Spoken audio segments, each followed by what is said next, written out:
अस्सलाम वालेकुम students, here your chemistry instructor Mohammed Irfan Karim और आप लोग देख रहे हैं सक्सेस प्रेचर। आज की इस पर्टिकुलर वीडियो के अंदर हम लोग फिजिकल केमिस्ट्री का यूनिट केमिकल इक्विलिब्रियम इसका ओवरव्यू करने जा रहे हैं एमसीक्यूज़ की मदद से। अगर आप लोगों ने इन एमसीक्यूज़ को सॉल्व करना है पहले, तो आप लोगों को मैं पीडीएफ की लिंक जो है वो डिस्क्रिप्शन के अंदर शेयर कर रहा हूँ, वहाँ से जाकर पहले टेस्ट को सॉल्व करें, फिर आप लोग इसकी डिस्कशन जो है वो सुन सकते हैं। हमारे पास क्वेश्चन है, कहता है कि कैसी हमारे पास गिवन है रिएक्शन का, K C of the following reaction changes with. अब ये हमारे पास रिएक्शन है और पूछता है कि इनमें से किस फैक्टर को हम लोग चेंज करेंगे तो हमारे पास केसी जो है वो चेंज हो जाता है। तो केसी हमारे पास एक कांस्टेंट है और कांस्टेंट हमें पता है हमेशा टेम्परेचर के चेंज करने से चेंज होंगे, ये ना प्रेशर के चेंज करने से चेंज होंगे, ना वॉल्यूम ना ही कंसनट्रेशन। तो हमारे पास जो राइट ऑप्शन होगा वो डेल्टा आ जाएगा। नेक्स्ट क्वेश्चन कहता है कि which of the following change decreases the amount of steam. Amount of steam का डिक्रीज़ करने से मुराद ये है कि आपके पास H2O गैस जो है ये हमारे पास कम बने। ऐसा कब पॉसिबल होगा? तो कहता है ऐड कैटलिस्ट। तो कैटलिस्ट को ऐड करने से इक्विलिब्रियम के ऊपर कोई भी इफेक्ट नहीं आएगा। फिर कहता है कि इंक्रीज़ प्रेशर। प्रेशर इंक्रीज़ करने से रिएक्शन उस तरफ जाता है जिस तरफ नंबर ऑफ़ मोल्स कम होते हैं। तो हमारे पास दो नंबर ऑफ़ मोल्स, पहले तो हमारे पास H2 + O2 जो है वो जाके वो स्टीम जो है वो बनाना शुरू कर देंगे, तो इससे हमारे पास स्टीम की अमाउंट जो है वो इंक्रीज़ होगी बजाय इस चीज़ के वो डिक्रीज़ हो।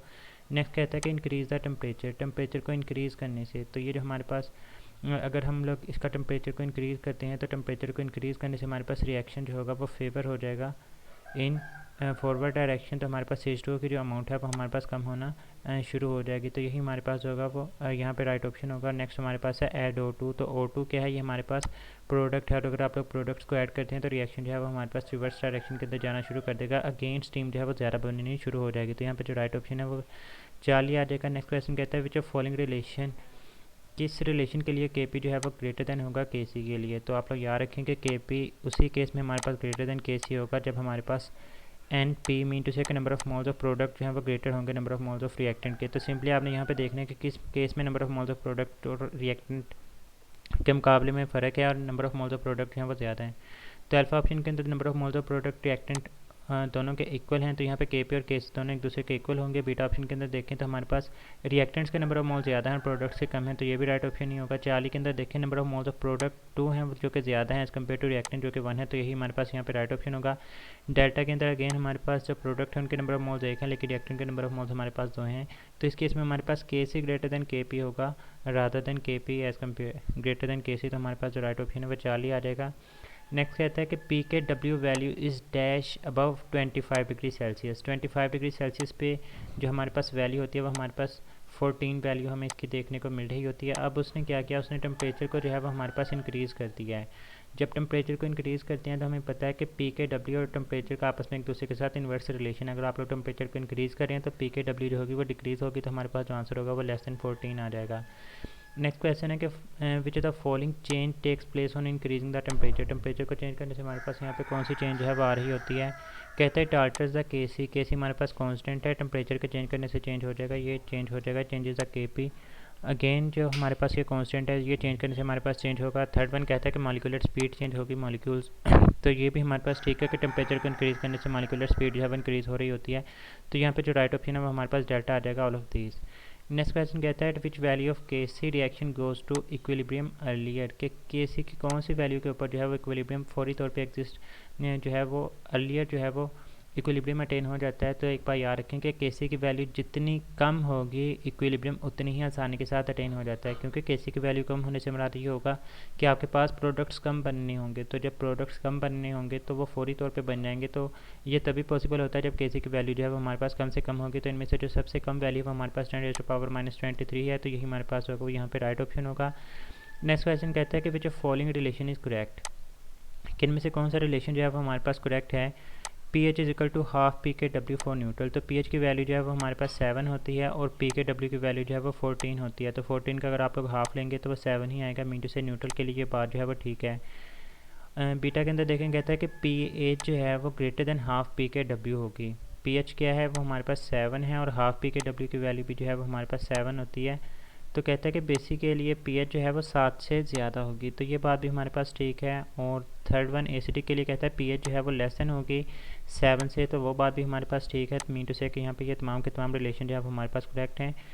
नेक्स्ट कहता है when AgNO3 is added to aqueous BaCl2 according to stoichiometric ratio. हमने AgNO3 और BaCl2 को ऐड किया है और उसमें से जो पीपीटी बन रहे होते हैं प्रेसिपिटेट्स उसको हमने रिमूव किया। तो हमारे पास कहता है कि बताएं कि इसके अब ये जो सोल्यूशन बना है उसके अंदर हमारे पास कौन कौन से आयन्स हैं वो यहाँ पर मौजूद होंगे। तो अगर आप इसको स्टिशियोमेट्रिक रेशियो के हिसाब से देखते हैं तो हमारे पास क्या होगा, हम लोग यहाँ पे 2AgNO3 लेते हैं, 2 सिल्वर नाइट्रेट, और हम लोग इसका रिएक्शन करवा देते हैं किस चीज़ के साथ, कहता है कि BaCl2 के साथ रिएक्शन करवाना है, तो हम लोग इसको BaCl2 के साथ जो है वो रिएक्शन करवा देते हैं। तो जो हमारे पास प्रोडक्ट बनती है वो हमारे पास बनेगा 2AgCl, और ये सॉलिड फॉर्म के अंदर बनती है, इसी के प्रेसिपिटेट बनते हैं। कहता है इसको हमने कर देना है रिमूव। पीछे हमारे पास कौन सी चीज़ है, वो हमारे पास जो चीज़ बनेगी वो हमारे पास Ag के आयन्स भी अब हमारे पास ख़त्म हो चुके हैं और क्लोरीन के आयन्स भी हमारे पास ख़त्म हो चुके हैं। तो NO3 के आयन्स बचेंगे और Ba+2 के आयन्स जो है वो हमारे पास बच रहे होते हैं। तो हमारे पास जो राइट ऑप्शन है वो 4 ही आ जाएगा। नेक्स्ट क्वेश्चन देखें, कहता है कि BiCl3 वाटर के साथ मिलकर BiOCl बनाता है, साथ में हाइड्रोक्लोरिक एसिड। तो cloudiness of solution disappears when, cloudiness of solution किस वजह से होती है, वो हमारे पास BiOCl की वजह से होती है। कहता है इसको हमने डिसअपीयर करवाना है, मीन टू से कि आपने रिएक्शन को रिवर्स डायरेक्शन के अंदर लेकर जाना है। तो जब वाटर को ऐड करेंगे तो वाटर को ऐड करने की वजह से रिएक्शन फॉरवर्ड में जाएगा, ये ठीक नहीं है। फिर कहता है HCl is removed, HCl product को रिमूव करने से भी रिएक्शन फॉरवर्ड डायरेक्शन के अंदर जाता है, ये भी बात ठीक नहीं है। 4 के अंदर कहता है BiCl3 इज़ रिमूव्ड, जब रिएक्टेंट को रिमूव करते हैं तो रिएक्शन जो है वो रिवर्स डायरेक्शन के अंदर जाएगा और BiOCl की अमाउंट कम होना शुरू हो जाएगी। तो यही हमारे पास होगी, यहाँ पे राइट ऑप्शन होगी। नेक्स्ट क्वेश्चन कहता है कि इन अ रिएक्शन, ये हमारे पास एक रिएक्शन है 2A+B और CE+D बनते हैं। तो कहता है अगर हम लोग तमाम की कंसनट्रेशन को डबल कर देते हैं एट इक्विलिब्रियम, तो इनमें से कौन सी चेंज है वो हमारे पास हमें देखने को मिलेगी। Kc बिकम्स डबल, तो Kc इक्विलिब्रियम कांस्टेंट है, ये सिर्फ टेम्परेचर डिपेंडेंट होता है, तो Kc डबल नहीं होगा इंक्रीजिंग द कंसनट्रेशन, और Kc बिकम्स हाफ, ये इंडिपेंडेंट होता है, Kc increases more than double. तो Kc तो चेंज ही नहीं होता क्योंकि ये कंसनट्रेशन के ऊपर डिपेंड नहीं करता। तो हमारे पास जो राइट ऑप्शन है वो डेल्टा आ जाएगी कि no changes observe in this case. कहता है कि which combination produces a buffer with pH <7। pH <7 से हमारा ये है कि आपने सिंपली यहाँ पे चूज़ करना है कि हमारे पास एसिडिक बफर जो है वो कौन सा है। तो CH3COOH प्लस CH3COON ये हमारे पास एसिडिक बफर की एग्जांपल होगी। ये हमारे पास बेसिक बफर की एग्जांपल है। 0.1 मोलर HI, ये हमारे पास एसिड तो होता है लेकिन ये हमारे पास स्ट्रॉन्ग एसिड है। जब हमारे पास स्ट्रॉन्ग एसिड होता है तो उसके इसमें हम लोग बोलते हैं कि ये हमारे पास एसिडिक बफर के तौर पर एक्ट नहीं कर सकता। तो राइट ऑप्शन जो है वो हमारे पास 4 ही आ जाएगा। नेक्स्ट क्वेश्चन कहता है कि pH of value of water on decreasing temperature of water, temperature का और pH का आपस में एक दूसरे के साथ इन्वर्स रिलेशन है। जब आप लोगों ने टेम्परेचर को डिक्रीज़ करना है तो pH जो है वो हमारे पास इंक्रीज़ होना शुरू हो जाती है। नेक्स्ट क्वेश्चन कहता है on decreasing the temperature of water, temperature का वाटर का टेम्परेचर डिक्रीज़ करने से वाटर एसिडिक होगा, बेसिक होगा, न्यूट्रल होगा या क्या होगा।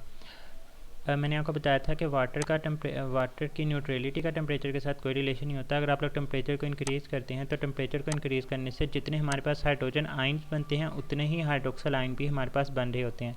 मीन टू से कि ओवरऑल pH प्लस pOH दोनों चीज़ें जो है वो हमारे पास सेम ही रहा करती हैं और सोल्यूशन जो है वो ओवरऑल हमारे पास न्यूट्रल रहेगा। तो यहाँ पर हमारे पास जो राइट ऑप्शन है वो 4 ही आ जाएगा। नेक्स्ट क्वेश्चन के अंदर पूछता है कि टेम्परेचर इंक्रीज़ करने से रिएक्शन फॉरवर्ड डायरेक्शन में मूव करवाना है। टेम्परेचर इंक्रीज़ करने से रिएक्शन फॉरवर्ड उसी वक्त मूव करता है जब हमारे पास एंडोथर्मिक रिएक्शन हो। तो जो डिकम्पोजिशन रिएक्शन होते हैं वो हमारे पास एंडोथर्मिक रिएक्शन होते हैं। यहाँ पे अल्फ़ा जो है वो डिकम्पोजिशन रिएक्शन है।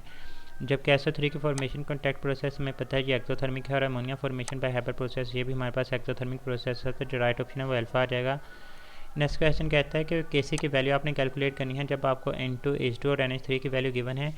तो हमारे पास जो इक्वेशन है वो N2 + 3H2 होगा और ये कंबाइन होकर हमारे पास बना रहे होते हैं 2NH3। अब आपने सिंपली क्या करना है, आपने Kc की वैल्यू जो है वो कैलकुलेट करनी है। तो NH3 की वैल्यू पुट करें, वो हमारे पास उसने कितनी दी है वो 4, तो 4 का स्क्वायर आ जाएगा डिवाइडेड बाय N2 की वैल्यू 2 है और इस तरफ H2 जो कि वैल्यू 2 है, तो इसका आप लोग क्यूब लेंगे तो 4 का स्क्वायर 16 डिवाइडेड बाय 2 × 8 16 आ जाएगा। तो जो आपके पास राइट ऑप्शन है वो 1 आ जाएगा। नेक्स्ट क्वेश्चन देखें, कहता है acidic strength is directly related to all except. तो जो हमारे पास एसिडिक स्ट्रेंथ होती है जितनी K की वैल्यू ज़्यादा होगी वो भी ज़्यादा होगी। परसेंटेज आयनाइजेशन के साथ भी एसिडिक स्ट्रेंथ का डायरेक्ट रिलेशन है, जितनी pOH ज़्यादा होगी उसकी pH उतनी कम होगी और pH कम है तो एसिडिक स्ट्रेंथ ज़्यादा होगी। मीन टू से ये भी रिलेशन ठीक है, लेकिन एसिडिक स्ट्रेंथ जितनी ज़्यादा होती है उसकी pH उतनी ही कम हुआ करती है। मीन टू से कि डेल्टा जो है हमारे पास यहाँ पे राइट ऑप्शन होगा। कहता है कि which of following statement is wrong. Alpha के अंदर conjugate base of weak acid is strong, ठीक है। Conjugate acid of strong base is weak, ये भी ठीक है। और जितनी ग्रेटर आयनाइजेशन होती है वो हमारे पास उतनी ही स्ट्रॉन्गर बेस होती है। तो जो स्ट्रॉन्ग बेस होगी उतनी आसानी के साथ आयनाइजेशन होगी, अगर वीक बेस होगी तो आसानी के साथ आयनाइजेशन नहीं होती, ये भी बात ठीक है। लेकिन डेल्टा के अंदर कहता है ग्रेटर द पी के बी स्ट्रॉन्गर द बेस। के बी का बेसिसिटी के साथ डायरेक्ट रिलेशन होता है यहाँ पे हमारे पास उसने पी के बी के साथ रिलेशन दिया, तो पी के बी ज़्यादा होगी तो बेस होगी वो वीक होती है, राइट ऑप्शन जो है वो डेल्टा आ जाएगा। नेक्स्ट पूछता है कि equimolar solution of NaCl, equimolar solution of dash have same hydrogen ion concentration as HCl। तो HCl में एक ही हमारे पास हाइड्रोजन आयन जो है वो प्रोड्यूस हो रहा है। अब आपने देखना है इनमें से कौन सा जो है वो प्रोड्यूस करेगा। तो 40 तक एक्सक्लूड कर दें, हमारे पास बेस है, डेल्टा इस वजह से एक्सक्लूड हो जाएगा कि हमारे पास यहाँ पे 2 हाइड्रोजन आयन जो है वो प्रोड्यूस हो रहे होंगे। पीछे हमारे पास अल्फा और बीटा बचता है। हमें पता है HCl जो है वो हमारे पास स्ट्रॉन्ग एसिड है, तो हमारे पास HNO3 जो कि एक मिनरल एसिड है, ये भी हमारे पास स्ट्रॉन्ग एसिड होगा, इसमें भी एक ही हाइड्रोजन आयन प्रोड्यूस होता है, तो ये हमारे पास राइट ऑप्शन होगा। जबकि बीटा जो कि CH3COOH, इसमें भी एक ही आयन प्रोड्यूस होगा, लेकिन ये वीक एसिड है, इस वजह से हम लोग इसको यहाँ पे राइट ऑप्शन के तौर पे सिलेक्ट नहीं करेंगे। नेक्स्ट क्वेश्चन कहता है कि किसका यूनिट जो है वो कंसनट्रेशन +2 है। तो ये जो यूनिट होते हैं हम लोग किस तरह से कैलकुलेट करते हैं कि कंसनट्रेशन की पावर डेल्टा एन, और जो डेल्टा एन होता है वो इक्वल होता है number of moles of product minus number of moles of reactant. अब आपके पास आंसर +2 तब आएगा जब प्रोडक्ट ज़्यादा होंगे और रिएक्टेंट जो है वो हमारे पास कम होंगे। तो अल्फा के अंदर देखें कि हमारे पास number of moles of reactant product equal हैं, तो ये तो राइट ऑप्शन ही हो सकता है। बीटा के अंदर भी इक्वल हैं, ये भी राइट ऑप्शन ही हो सकता है। 40 के अंदर देखें कि रिएक्टेंट 1 है और प्रोडक्ट जो है वो हमारे पास 2 है, यहाँ पे -1 आंसर आएगा, 1 - 2।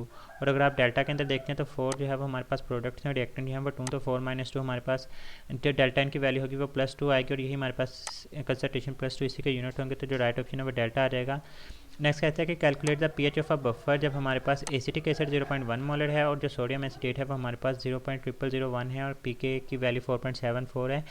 तो pH is equal to PKA की वैल्यू 4.74 आ गई प्लस लोग साल्ट ओवर एसिड, तो जो हमारे पास साल्ट गिवन है वो 0.0001 है, मीन से आप इसको 1/1000 भी लिख सकते हैं, डिवाइडेड बाय हमारे पास जो एसिड है वो 0.1, मीन से आप इसको 10 भी लिख सकते हैं। तो ये 0 से 0 कैंसिल हो जाएगा, 100 ऊपर जाकर 10⁻⁻² हो जाएगा, तो 4.74 प्लस log -2 आ जाएगा यहाँ पे, और log ऑफ -2 की जो वैल्यू होती है वो हमारे पास log 10⁻⁻² आ जाएगी। तो log ऑफ 10⁻⁻² की जो वैल्यू होगी वो हमारे पास यहाँ पे -2 इंटू log ऑफ 10 आ जाएगा, तो 4.74 - 2 जो है वो आपके पास आंसर आ जाएगा 2.74। तो यहाँ पे हमारे पास जो राइट ऑप्शन है वो डेल्टा आ जाएगा।